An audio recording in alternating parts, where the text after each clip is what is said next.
Os amanhãs, no plural, no coletivo, porque são muitos cenários, nossos consultores identificaram 6 grandes tendências no âmbito da qual vamos fazer escolhas que vamos levar para esse ou aquele cenário possível. Então, para onde vamos? E então, nesse ambiente de um labirinto, né, você é apresentado a essas tendências, aos cenários no âmbito dessas tendências, e essas tendências são as mudanças climáticas. Nós apresentamos um cenário suave, médio e intenso, local, regional e planetário, das mudanças climáticas sobre as quais não há mais dúvida hoje. Nós viveremos num planeta com um clima substancialmente diferente daquele que os nossos ancestrais viveram nos últimos 10 mil anos. Então, não há dúvida quanto a isso. E essas mudanças têm consequências sobre a economia, sobre a agricultura, sobre as populações, sobre as cidades, sobre tensões, sobre conflitos. Então, a ideia é apresentar cenários nos quais as consequências e que essas mudanças são profundamente afetadas pelas escolhas que a gente fizer, especialmente no campo da energia. Se investirmos, continuarmos mantendo, né, o padrão atual de ênfase nos combustíveis fósseis, que são sol antigo envelopado em carbono, nós usamos a energia do sol antigo e largamos a embalagem no ambiente, é literalmente isso que a gente faz, a embalagem de carbono, nós propiciaremos, fomentaremos mudanças climáticas intensas. Se, por outro lado, nós investirmos fortemente em energias renováveis, então podemos nos encaminhar para cenários mais suaves, no qual será mais fácil nós transformarmos, investirmos na resiliência das nossas cidades, das nossas casas, nossas populações. Então, absolutamente decisivas as escolhas que são feitas aqui. Da mesma maneira, alterações da biodiversidade, né? Então, espécies desaparecendo. Aqui mesmo, nesse auditório, Thomas Lovejoy, criador do conceito de diversidade biológica, de biodiversidade, contou que a cada ano se descobre uma média de 6 novas espécies na Amazônia. Mas o número de espécies desaparecidas nesse mesmo prazo é dezenas, talvez centenas de vezes maior. Para cada espécie que nós conhecemos, há muitas outras espécies que nós não queremos conhecer, porque seus habitats foram devastados, foram transformados, foram substituídos. Então, a biodiversidade, lembrem-se, fornece serviços ambientais sem os quais nossa vida, nossa civilização não prospera, não pode prosperar. Da mesma maneira, um exemplo dessa transformação da biodiversidade, isso é uma floresta tropical na Indonésia, derrubada por plantação de dendê. Então, multipliquem esse tipo de intervenção nessa escala por milhares, a gente vai ter uma ideia efetiva do impacto que nós estamos tendo sobre a biodiversidade. Mesma questão dos oceanos. Os oceanos vão ser a nova fronteira agrícola, vamos cultivar os oceanos como cultivamos os solos, os cerrados, etc. Só que já existem hoje mais de 400 desertos nos oceanos, locais onde a vida desapareceu em função, em especial, da micropartículas de plástico. O plástico vai se fragmentando pela ação das ondas, chega a um certo limite mínimo, forma uma espécie de sopa na qual nada pode prosperar. A vida ainda não encontrou uma forma de transformar esse resíduo em um insumo. Então, ao mesmo tempo, vamos cultivar os oceanos, ao mesmo tempo estamos agredindo os oceanos. O aumento da população da longevidade, hoje somos 7,5 bilhões de pessoas. Recordo a vocês que no começo do século XIX éramos 1 bilhão, isso é uma curva extremamente acelerada. Nos anos 50 chegou a se temer uma explosão populacional que faria que nós estivéssemos hoje já com mais de 15 bilhões de pessoas, mas devido ao empoderamento das mulheres acerca do seu próprio ciclo reprodutivo, fato original, inédito ao longo da história, né, houve uma forte estabilização desse crescimento.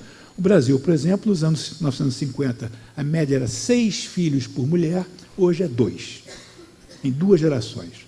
Isso é um fato biológico incrível e faz com que, é tão incrível quanto o fato de que, ao longo do século XX, para cada 5 anos, ganhou-se 1 ano em expectativa de vida.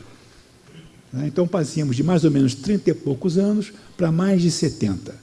Isso faz com que, em 2050, 2060, ao invés da famosa pirâmide das idades, muitos jovens, alguns maduros, poucos idosos, que foi o perfil das idades até agora, nós vamos uma configuração de uma lanterna chinesa, o mesmo número de idosos e de jovens e crianças. Nunca houve sociedade humana com um perfil como esse. Vamos ser 10 bilhões, né, profundamente integrados, muita mescla, muita mistura. Seremos cada vez mais longevos, as cidades vão ter que se adaptar à presença maciça dos idosos. As cidades vão se integrar e diferenciar devido aos meios de comunicação e de transporte. Hoje, pela primeira vez, existem as bases materiais de uma civilização humana verdadeiramente planetária, né? Só que esse cosmopolitismo, em fato de que em cada cidade, em cada local, você agora tem raízes culturais de todos os outros locais, nenhum local está mais separado de você, em cada local cabem todos os outros locais. Tóquio está a 1,5 segundo de nós, a abolição da distância, né? Esse cosmopolitismo, por outro lado, ele também engendra a resistência, a repulsa a esse estrangeiro que vai bater na minha porta, recuo para os fundamentos da minha cultura, quero viver como meus avós viviam, me torno fundamentalista.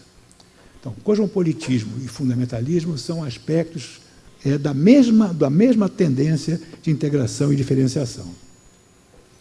As cidades cada vez mais conectadas, nossa vida cada vez mais conectada, isso é uma característica que faz com que a mudança técnica que nos envolve nos acelere junto com o ritmo das cidades, a tal ponto que hoje nós caminhamos objetivamente mais depressa nas grandes cidades do que nas pequenas. Você mede, né, o ritmo do caminhar. A questão do consumo, cada um de nós, para viver, precisa de 2.000 calorias por dia, isso equivale a uma lâmpada de 90 watts acesa.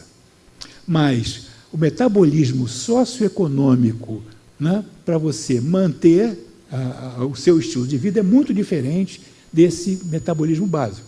Em alguns locais chega a 11.000 watts, 120 lâmpadas.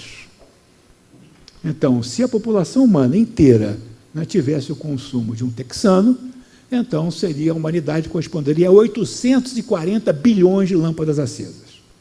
Pode ser bonito de noite, mas provavelmente não duraria muito. Então, o consumo, a racionalização do consumo, a eficiência, são palavras-chave, a inovação, portanto, são palavras-chave para o nosso futuro próximo. O aumento do número, da variedade e da capacidade dos artefatos se ambientalizando cada vez mais, se aproximando cada vez mais dos nossos corpos e da nossa cognição.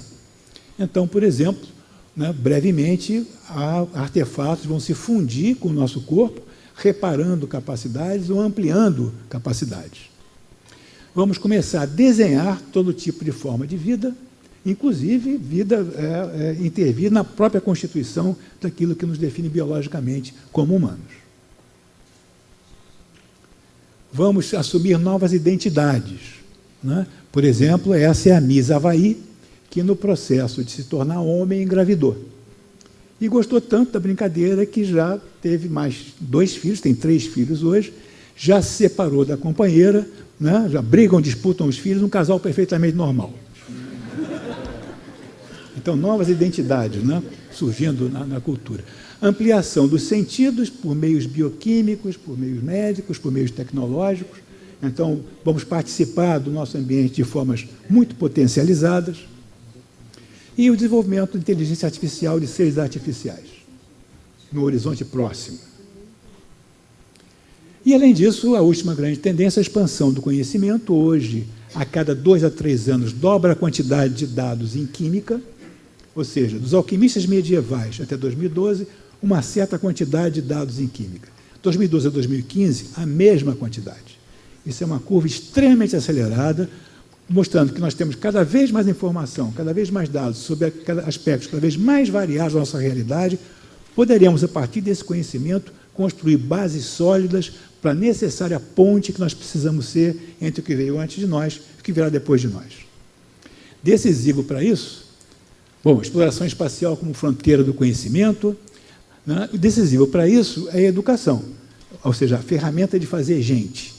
Hoje, pela primeira vez, mais da metade da humanidade é alfabetizada. Dessa metade, mais da metade são mulheres. Há um século atrás, mulheres alfabetizadas eram um traço. Há uma imensa transformação cultural, técnica, civilizacional em curso.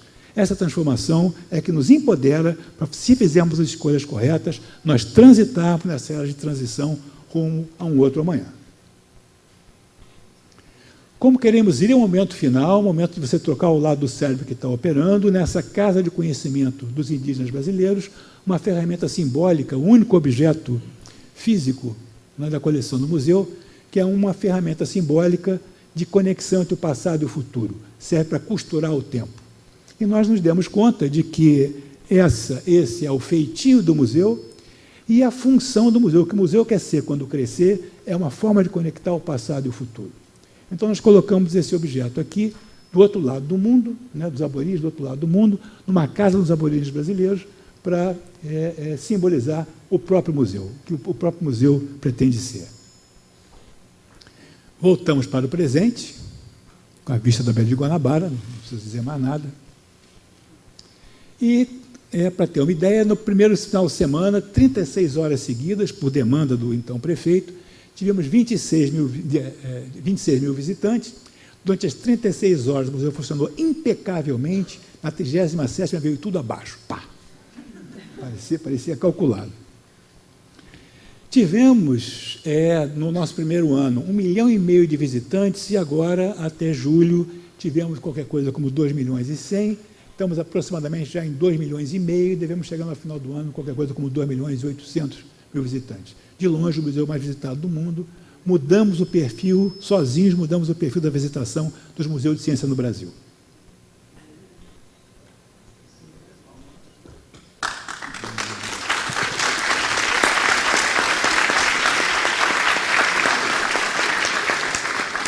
E dado fundamental, 48% dos nossos visitantes não são visitantes habituais de museu.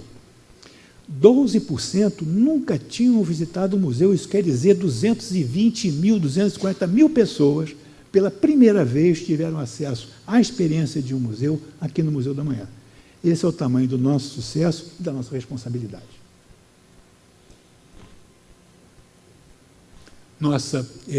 O alcance, né, das nossas mídias, o museu se estende, né, no mundo virtual, como devia ser.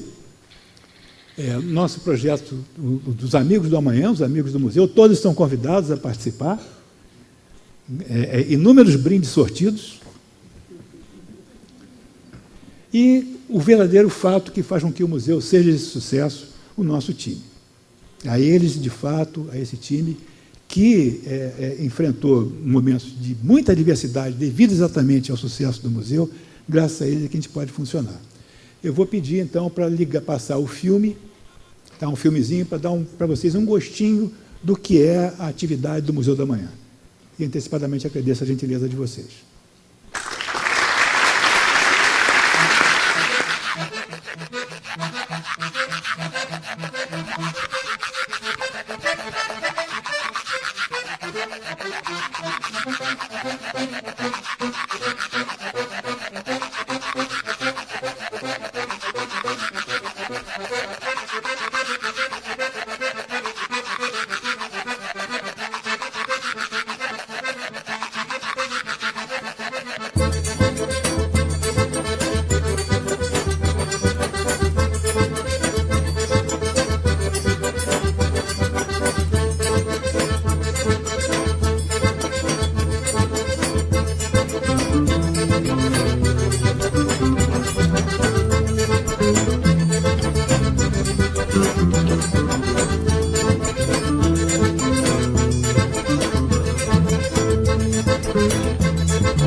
Obrigado.